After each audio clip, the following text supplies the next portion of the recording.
Mr. President, thank you very much for the invitation. Thank you. And by the way, thank you very much for the shout-out you gave at your press conference about 10 days ago. That's true, I did. You have treated me very fairly, and I appreciate it. Did you take much heat for that from the other networks? No, not really. I think they know it's true. They know what's fair or not, but you have treated me very fairly, and I've been a friend of your show for a long time. Remember those call-ins, right? For years. Maybe without those call-ins, somebody else is sitting here. Let's talk about your speech. You're addressing Congress tonight. You have talked about spending $54 billion in additional money for our military. Senator John McCain has said that is not enough. What's your reaction? Well, we're going to spend a lot more money on military. We really have to. We have no choice. And a lot of people think it's a tremendous amount of money. It could be actually $30 billion more than that. We're going to upgrade our military very substantially. Remember this, I also am going to get involved in negotiating. We have many planes and boats and ships and everything that we are spending too much money individually on. We're going to get involved in negotiating. We're going to be able to get, I think, a lot more product for our buck. And I'm going to be very, very serious about it. We saved $700 million plus on a F-35 after I got involved. And I have to tell you, Lockheed was terrific. But we saved a lot of money on airplanes, and that number is going to increase very substantially as we keep going. We will be having the greatest military that we ever had by the time I finish. Mr. President, you'll have the biggest, if tradition means anything, and I know everything's a little bit different these days, right. You'll have the biggest audience for a State of the Union-like address this year, bigger than any other year. Having said that, how do you plan on capturing that opportunity for yourself and for your administration? You know, Brian, all I can do is speak from the heart and say what I want to do. We have a really terrific, I believe, health care plan coming out. We have to understand Obamacare has been a disaster. It's way out of control, doesn't work. We're coming out with a health care plan that I think will be terrific. It'll be very inclusive, and I think it's going to do really what people are wanting it to do. But I'll be talking about that. I'll be talking about the military. I'll be talking about the border. And remember this, on the border and throughout our country, we're getting the bad ones out, the bad people, gang members, drug lords, in some cases murderers. Has that not been communicated? Do you think that has not been communicated effectively? I don't think so. No, I don't think it's been. Maybe it's my fault. But, you know, when they show people being taken out, these are people that are, we're looking at the bad ones. And I said that from day one. I said from the day I'm president, we're getting rid of the bad ones. And a lot of people understand it. I can tell you the communities where we're removing people that are really trouble and really frightening to a lot of the people that live there, those communities are very, very happy. Sure. Mr. President, you're going to spend $54 billion at least more on the military, and the people who in our audience like that love this, and you've said you're going to do that all along. You're going to make big spending cuts at the EPA and State Department. Where's the money come from? Well, because it doesn't seem, if you cut all the money from EPA and all the money from state, that's about $50 billion. Well, I think the money's going to come from a revved up economy. I mean, you look at the kind of numbers we're doing. We were probably GDP of a little more than 1%. And if I can get that up to 3 or maybe more, we have a whole different ballgame. It's a whole different ballgame. And that's what we're looking to do. But to get the economy going, you got to get the Affordable Care Act replaced and repealed, and you got to do something about taxes. And how close are we to either of those? Right. We're going to be doing things having to do with other countries because we're treated very, very unfairly. When we help them, even militarily, we're going to ask for a form of reimbursement, which right now, I mean, we have countries where we're taking care of their military. We're not being reimbursed, and they're wealthy countries. We have a lot of things happening, but we're going to get the numbers way up, and we're going to get jobs back in our country. You see what I've done. Ford has announced, General Motors, Fiat has announced. They're all building big plants. They're all coming back into the United States. They were fleeing. They were fleeing our country. And you mentioned EPA. We have right now, I call it the veins of the country. We have right now hundreds and hundreds of massive deals that are tied up with environmental protection. When they are, Scott Pruitt, who's terrific, just got approved, but when he gets going, those projects are going to be freed up and they're going to be sailing. And you're talking about thousands and millions, actually, of jobs. You ran on jobs. You ran on draining the swamp. You ran on repealing and replacing Obamacare. When do you start to put pressure on Congress, the swamp, to get something done to repeal and to replace? Well, I think that Paul Ryan and his whole group have been terrific. I just left Paul Ryan and Mitch McConnell. And, you know, Paul's working very hard. You know, healthcare is a very complex subject. If you do this, it affects 9 different things. If you do that, it affects 15 different things.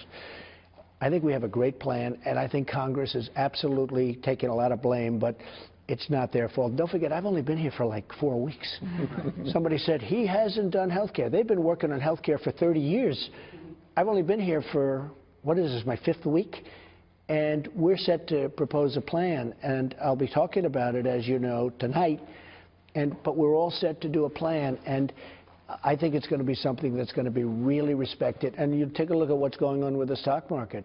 Trillions of dollars of value have been created since I won the election. I mean, trillions. No, I mean, the stock market's very enthused, and that's jobs. But I just have to bring back 2 things in your cabinet. You have an OMB director, finally. He says you have to take an axe to entitlements.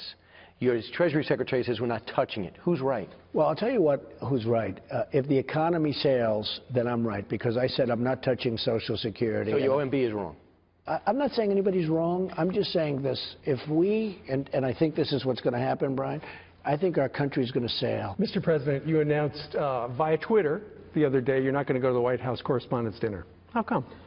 Well, I am not a hypocrite, and I haven't been treated properly, and that's okay, which is fine. You know, let everybody treat me. Some of the left say you just can't take it. Maybe we'll have a small, oh, no, do they say that? No. Well, I've taken it. Do you know, one of the great misconceptions, when President Obama was up, was it now, a long time ago, 5 years ago or whatever, I loved that evening. I had the greatest time. I was there. You were the target. I was the target. You were the piñata. And can I be honest? I had the greatest time. Now, I can't act like I'm thrilled because they're telling jokes. I mean, he was telling jokes. I'm going to change the name of the White House to Trump House and other things.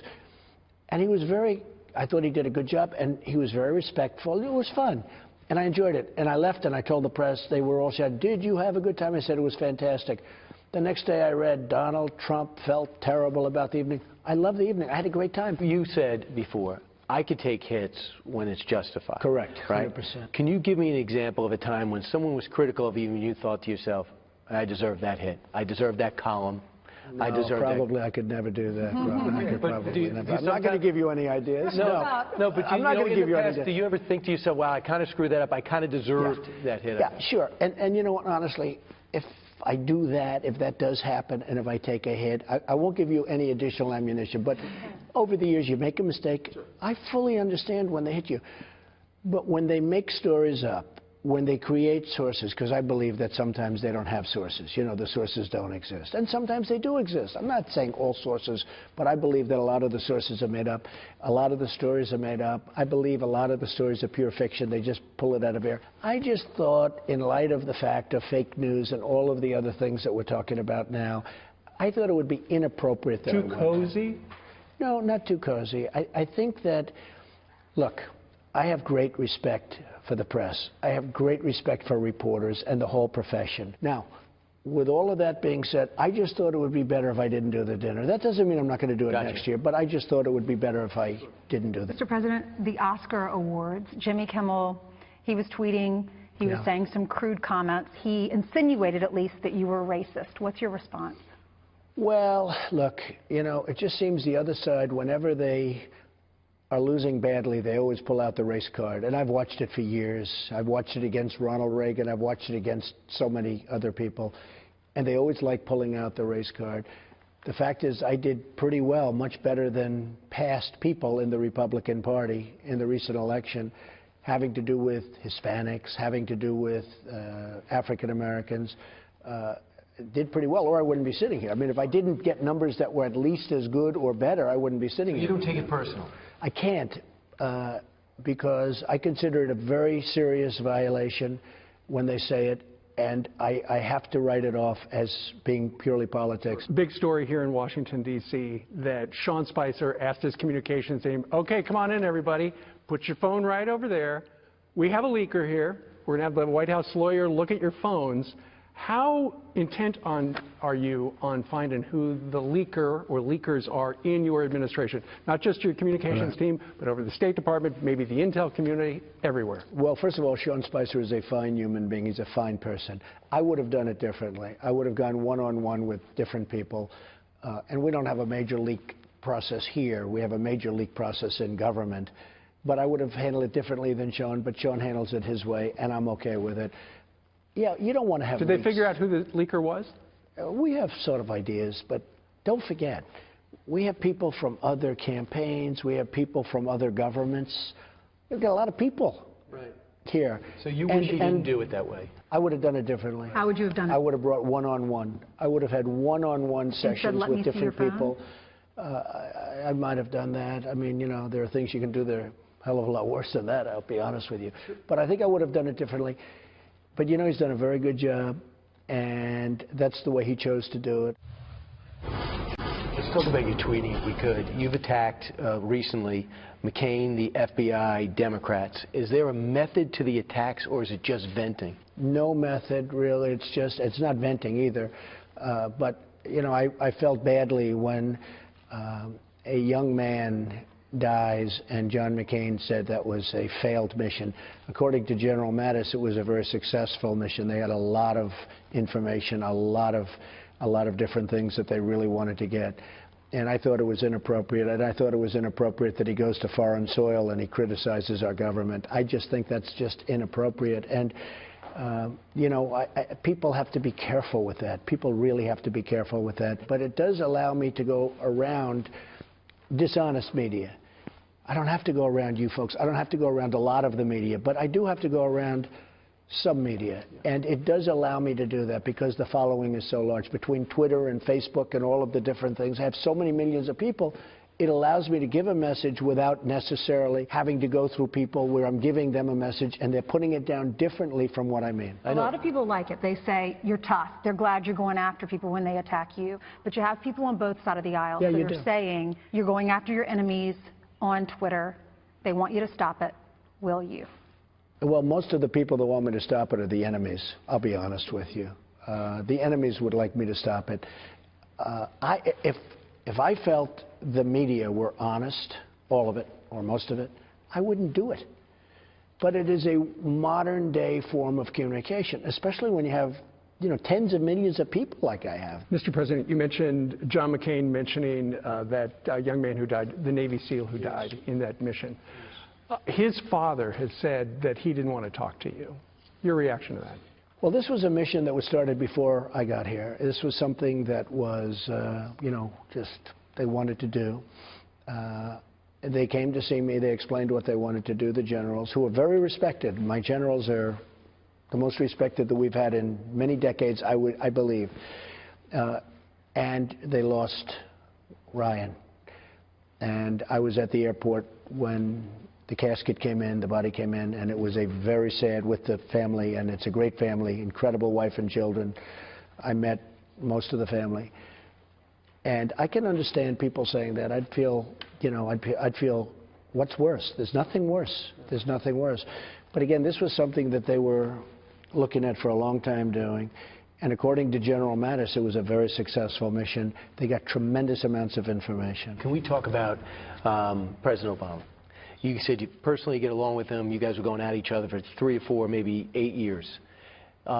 It turns out his organization seems to be doing a lot of the organizing to some of the protests that a lot of these Republicans are seeing around the country and against you.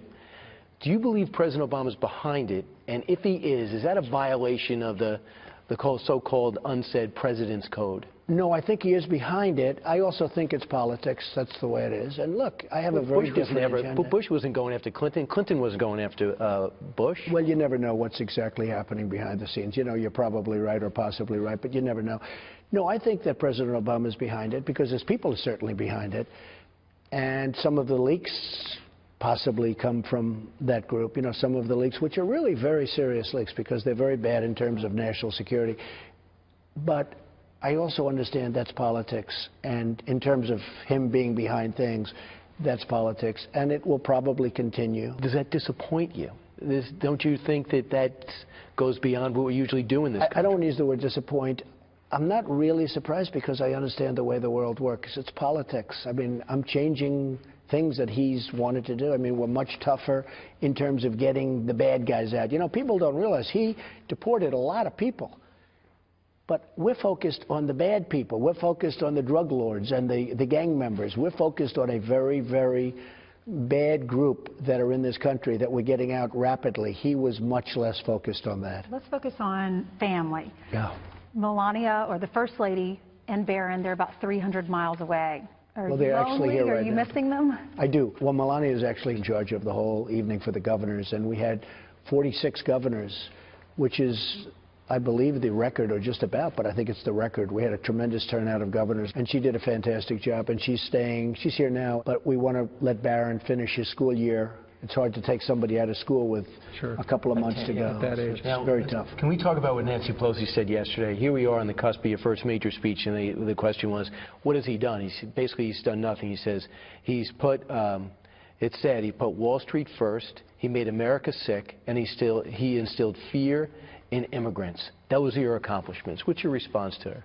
Well, I've been watching Nancy's statements, and I think she's incompetent, actually. You know, if you look at what's going on with the Democrats and the party, it's getting smaller and smaller. You know, in a certain way, I hate to see it because I like a two-party system, and we're soon going to have a one-party system. I actually think a two-party system is healthy and good, but she's done a terrible job. So she's wrong. Well, I don't think she's a good spokesman. She's certainly wrong. There are those that say I've done more than anybody in 100 days. Hey, look, just at the money I've saved billions and billions of dollars. I brought Ford back from Mexico. Ford was going with a massive plant. I brought Fiat in. I'm bringing in all these incredible countries. You've been reading about them on a daily basis. They're all pouring back into our country.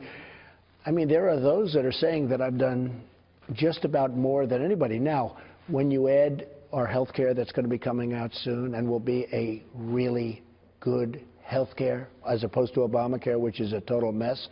If you add the tax cuts that we're going to be doing as soon as we finish health care, that'll come out very soon, the big tax cuts for business and for people, for middle class, tremendous cuts, and for everybody.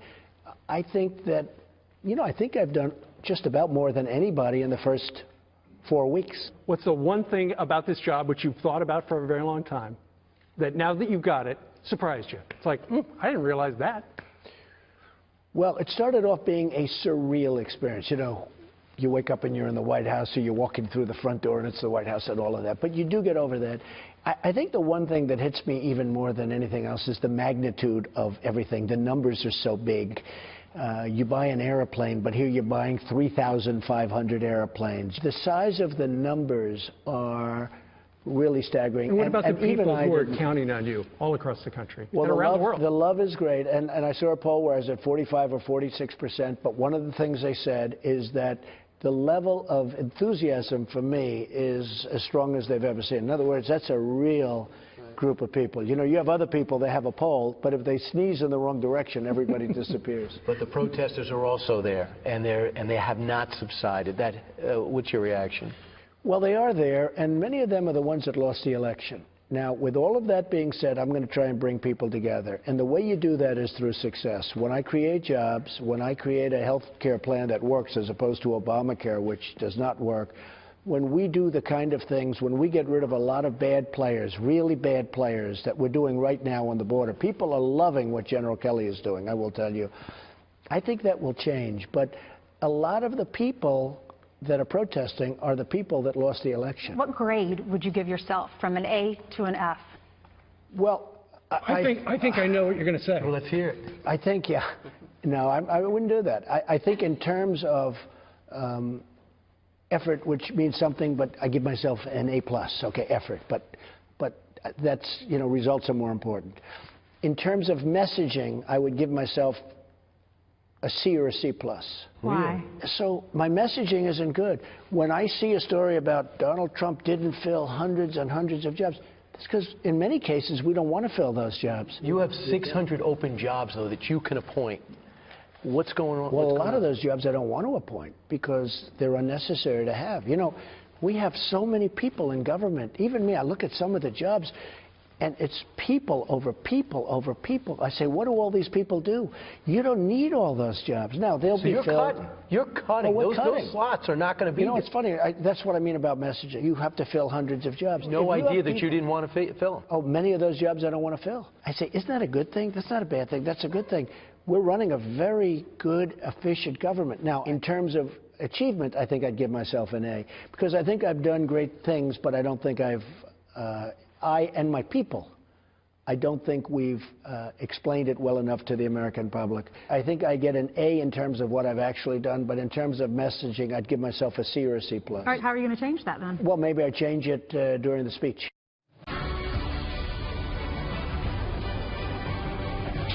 After our exclusive interview with President Trump, we were so fortunate to get a VIP tour of the actual White House. Yes, our tour guide, the president himself, walking us through his brand new house. And we even ran into a very familiar face. I think you'll recognize her. Got a nice place. It's a good place. Do you know where you're going yet? I do. I really have it pretty well figured out. We're actually going to make a trip downstairs, and you may have a surprise downstairs. Oh, you really? may have a surprise. Oh, Absolutely. wonderful. The whole. This is the First Lady's area, actually. They have all the First Ladies in this area. It's very interesting. They actually go through with an historian to talk about what's what. They did. They gave me a long tour, and they gave me very specific tours of all of the different areas. It's really an amazing place, including the promenade, which is pretty famous. Let's go in here. Oh, good. I wonder who's in here. Let's see who's in here. We'll never figure this out. Mr. President, what room is this? So this is a room where I believe you're going to find the First Lady. Oh, hello, First Lady. Hi. Wow. Hi, nice And her whole crew. Hello, how are you? How are you? What are you up to? Just working. Doing what? Yes, next event. We had the successful Governor's Ball last night, so How was it? first one and many to go. It was very enjoyed good, yeah. Beautiful event. And What this is type of- my team, so we're working hard. What type of planning goes into these events?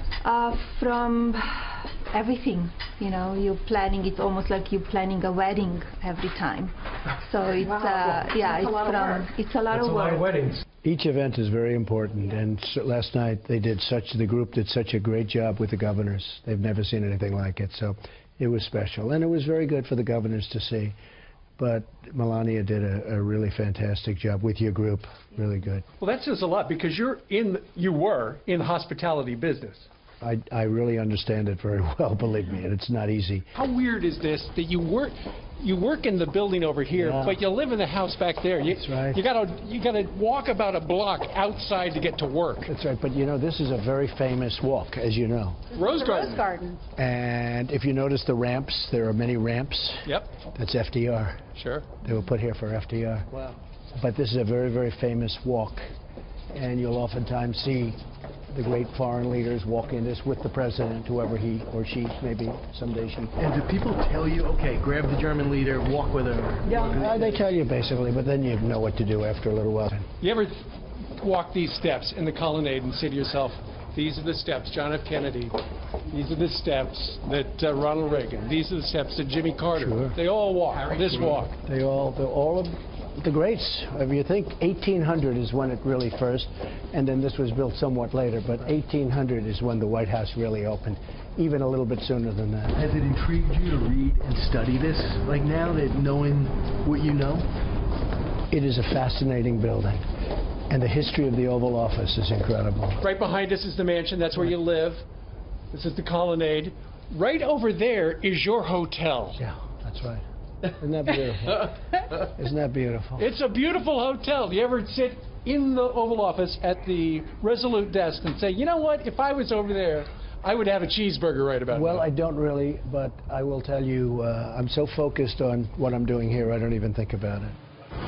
Right, and that's the thing, too. He does not want to mention the hotel, because that's a separate business. It is. The kids are running that. But he can see it from his desk. It was almost like he's so busy with his job at the White House, he didn't realize that you could see it. No I think kidding. you pointed that out to him. Well, we went into the Oval Office. He gave us a tour of that, and we're going to show you that part of the interview coming up on Thursday. That's right. And by the way, to the President and the White House team, thank you very much. This was the honor of a lifetime to be able to bring this exclusive interview to people watching in pauses. So when we went to the White House on Monday and we sat down with the president, which was so awesome, we took a little tour and we showed you yesterday past the Rose Garden right up to the Oval Office. Well, right now, we're going to take you inside the Oval Office with the President of the United States. Open the door. After you. All right. Thank you. I feel a little awkward walking in before you. Just don't touch anything until he comes. This is beautiful. It's a great and beautiful office. And this is Ronald Reagan's desk? This is the Resolute. It's called the Resolute. And it's actually been the desk of many presidents. And it's a special desk. That's Andrew Jackson, who you know very well, a dear friend of yours. Why did you put that up? Well, they say that his campaign and his whole thing was most like mine. That was, it was interesting. That was 1828. They used to go back to Ronald Reagan. Now they're going back to Andrew Jackson. But that's the great Andrew Jackson, who actually was a great general, and he was a great president, but a controversial president. And this is Thomas Jefferson, very famous painting, actually. You've probably seen that. A very, very famous painting. And this is a bust of Abraham Lincoln. Now, do you get to choose what paintings are in Yes. here and what busts? Okay. I do, but some of them just sort of come with the office, like the picture of George Washington. Did you choose the colors? I did. Gold? I did. I chose pretty much the covers, but those chairs have been there for a long time. Yeah. Those are really used for foreign leaders when the foreign leaders come in. Well, it's a very open office. When you're sitting, you have a lot of people around, but it works, and it is the Oval Office. Sure. I've had people come in with the most beautiful offices you've ever seen, and one person came in and actually just broke down and started crying. You know, there's something very special about this place. Absolutely. Page 1 of The Art of the Deal, it talks about how when you were running things in New York City, you had a rather unstructured day. You didn't want too many meetings, and your door was always open. And I have read that the door is always open to the Oval Office because you want to hear from your people. Well, and I also want people to see it, and I have union leaders, I have heads of major companies. You had like miners? I had the miners. The miners were incredible. The miners came in. They were from West Virginia and Kentucky, and they came in, and I had them behind me, a lot of miners, and we took pictures. They were incredible. They even wore their hard hats. Incredible. What about They the wore their Patriots? hard Some of the hats. Patriots have said they don't want to come to the White House. What's your message to them? I don't even think about it. I mean, they can do whatever they want, you know, as far as I'm concerned. And I'm friends with a few of them, and Bob Kraft is a terrific guy, and what a great coach, and what a great quarterback. It was a great game. But no, they should, only the ones that would want to come should come. You know, what's interesting is there's one picture here from somebody. It's not a bust of a person. It's not a painting. It's your dad. That's my father, yeah, and I have others coming in, but that was the first one I put up, my father, yes. What do you think he would say right now when he says, my son is president? Well, I think he had a lot of confidence in me, and he gave me confidence by having confidence. He was a tough guy, but a good guy. He had a great heart. But I think he would say, that's amazing, you know, when you think of it. Would he be proud of you? Yeah, Or he said, I expected No, well, it. he loved the country. I can tell you, he loved the country, and he would be very proud, yes.